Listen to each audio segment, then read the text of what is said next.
আপনার অনুভূতিটা জানতে চাই, যখন মাঠে খেললেন, মানে অনেক বছর পর হয়তো মাঠে খেললেন, ব্যাট হাতে নিলেন, সেটা কেমন লাগছে আসলে? আমরা তো অনেক খেলাধুলা করতাম, কিন্তু বিগত কয়েক বছর যাবৎ আন্দোলন সংগ্রামে যেভাবে ওতপ্রোত হয়ে জড়িয়ে পড়েছিলাম, খেলাধুলা করাটা তেমন একটা হয় নাই।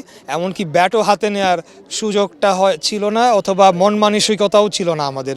আমরা আন্দোলন সংগ্রামে ছিলাম, মিছিল, মিটিং, সভা সমাবেশ, হরতাল, অবরোধ, জেল, জুলুম, এগুলোতে ব্যস্ত ছিলাম। তো এখন আজকে একটা পরিবর্তিত পরিস্থিতিতে সকল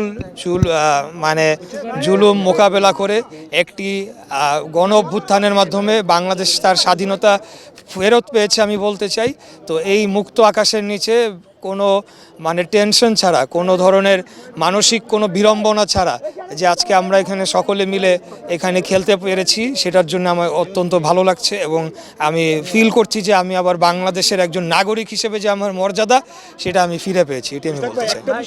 কতদিন পর ব্যাট ধরেছে? তাও কয়েক বছর হবে, কয়েক বছর, 3-4 বছরের কম না, আরও বেশিও হবে, 4-5 বছর হবে। করোনার আগে সম্ভবত 2020 সালে আমি যখন মেয়র নির্বাচন করি, তার আগে ব্যাট ধরেছিলাম, খেলেছিলাম। তারপরে তো আর অসম্ভব, এটা আর সুযোগ হয়ে ওঠে নাই। এবং আজকে এই যে ঢাকা ইউনিভার্সিটির ভিতরে দাঁড়িয়ে আমরা যে কোনো নির্দ্বিধায়, কোনো ঝঞ্ঝাট, কোনো মাথায় কোনো অন্য দুশ্চিন্তা ছাড়া খেলতে পারছি।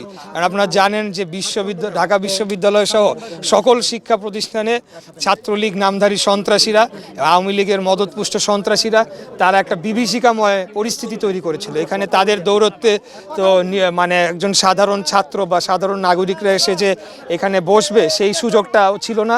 আমরা যারা বিরোধী দলের রাজনীতি করেছি, আমাদের জন্য তো মোটেই না। তো আজকে পরিবর্তিত পরিস্থিতিতে, যেটা আমি ইতিমধ্যেই বলেছি, খুব ভালো লাগছে যে একজন নাগরিকের মর্যাদা নিয়ে আমরা বসবাস করতে পারছি এবং আমাদের যে নাগরিক অধিকার, সেটাকে চর্চা করতে পারছি। ধন্যবাদ সকলকে। Thank you.